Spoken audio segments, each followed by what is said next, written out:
Assalamualaikum warahmatullahi wabarakatuh. Saya Faza Nabila. Saya adalah mahasiswi Prodi Ilmu Hukum dari Universitas Al-Azhar Indonesia. Pada kesempatan kali ini, saya akan memaparkan suatu studi kasus dalam mata kuliah Hukum Internasional dengan dosen pengampu Ibu Maslihati Nurhidayati. Saya mengangkat tema perlindungan hak asasi manusia dalam perspektif hukum internasional dengan mengambil studi kasus penganiayaan tenaga kerja Indonesia asal Nusa Tenggara Timur di Malaysia.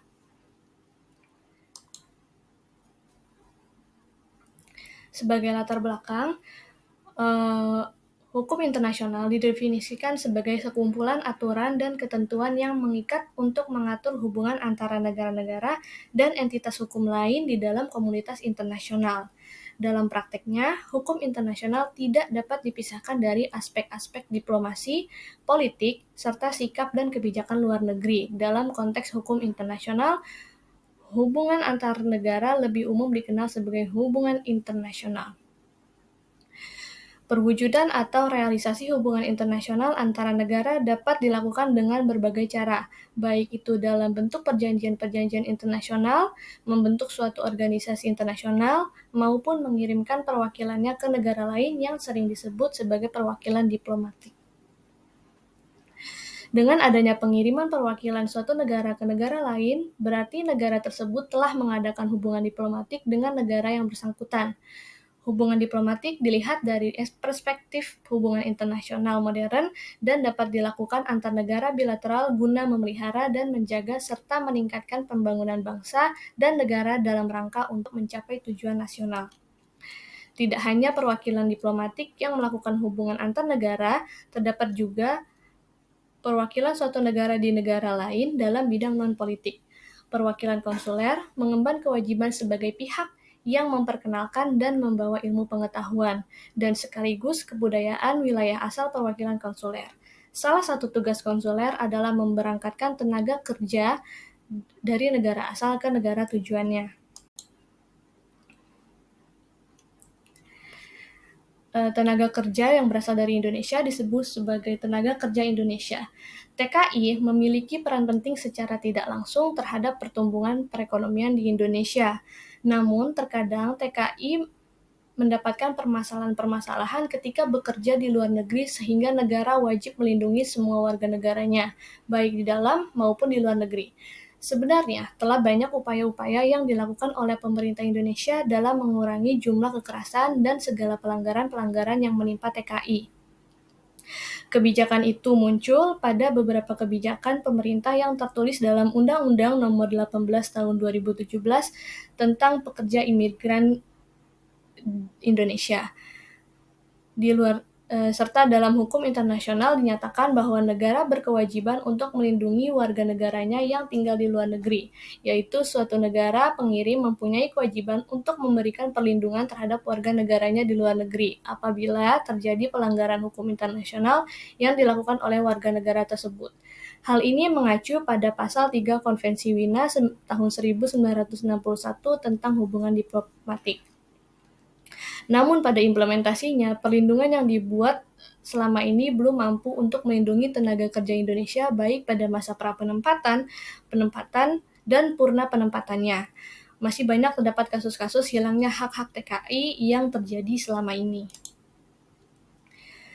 Salah satu kasus, ini kita masuk ke dalam studi kasus, yaitu terjadinya persoalan yang dialami oleh tenaga kerja Indonesia pada tanggal 10 Februari tahun 2018, di mana telah terjadi penganiayaan yang menimpa tenaga kerja wanita yang bernama Adelina berumur 21 tahun yang berasal dari Desa Abi, Kecamatan Oenino, Nusa Tenggara Timur, Indonesia, yang waktu itu bekerja di Malaysia. Adelina dinyatakan tewas setelah disiksa secara keji oleh majikannya. Adelina kemudian dibawa ke Rumah Sakit Bukit Mertajam dan setelah menjalani perawatan secara intensif di rumah sakit itu, Adelina akhirnya meninggal pada hari Minggu 11 Februari tahun 2018. Aparat hukum Malaysia kemudian menahan 2 orang kakak beradik yang merupakan majikan Adelina. Dalam kasus penganiayaan TKI Adelina di Malaysia, menurut Kepala Seksi Perlindungan dan Pemberdayaan BP3 TKI Kupang, Adelina termasuk salah satu TKI asal NTT yang tidak tercatat di Balai Pelayanan Perlindungan dan Penempatan Tenaga Kerja Indonesia atau BP3 TKI sebagai TKI yang sah. Sebelumnya, kerjasama antara Indonesia dengan Malaysia sebagai dasar perlindungan terhadap TKI di negara tersebut sudah diupayakan oleh kedua negara. Kementerian Luar Negeri dengan membentuk aturan khusus yang dapat melindungi para TKI di Malaysia telah membentuk seperti MOU atau Memorandum of Understanding dengan pemerintah Malaysia. MOU yang telah dibentuk ini kemudian menjadi suatu bukti perjanjian bilateral untuk memberi perlindungan kepada TKI dari tindak kekerasan ketika bekerja. Penempatan TKI ke Malaysia dilakukan di bawah payung MOU penempatan dan perlindungan TKI ke Malaysia, baik untuk sektor formal maupun sektor informal atau domestik. MOU bagi TKI yang bekerja di sektor formal ditandatangani tahun 2004, sedangkan MOU yang ditujukan untuk bagi TKI yang bekerja di rumah tangga atau domestik ditandatangani pada tahun 2006. MOU ini secara spesifik mengatur perlindungan pekerja domestik Indonesia di Malaysia. Penempatan tenaga kerja Indonesia di luar negeri merupakan suatu upaya untuk mewujudkan hak dan kesempatan yang sama bagi tenaga kerja untuk memperoleh pekerjaan dan penghasilan yang layak. Yang pelaksanaannya dilakukan dengan tetap memperhatikan harkat, martabat, dan hak asasi manusia, serta perlindungan hukum atas pemerataan kesempatan kerja dan penyediaan tenaga kerja yang sesuai dengan kebutuhan nasional. Adapun makna dari arti pentingnya pekerjaan bagi setiap orang tercermin dalam Undang-Undang Dasar Negara Republik Indonesia tahun 1945 yang tercantum dalam pasal 27 ayat 2 yang menyatakan bahwa setiap warga negara Republik Indonesia berhak atas pekerjaan dan penghidupan yang layak bagi kemanusiaan. Namun, sekali lagi, pada kenyataannya, keterbatasan akan lowongan kerja di dalam negeri menyebabkan banyaknya warga negara Indonesia yang menjadi TKI atau mencari pekerjaan ke luar negeri. Keberadaan TKI di luar negeri sudah diupayakan untuk mendapat perlindungan dari berbagai pihak yang terkait, terutama dari pemerintah.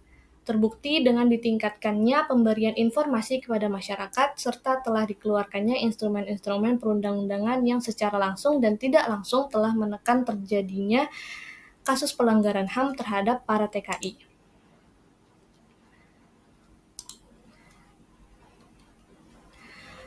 Perlindungan hukum bagi TKI tidak berdokumen dapat dilakukan pertama dengan cara perlindungan dengan pendekatan secara politis.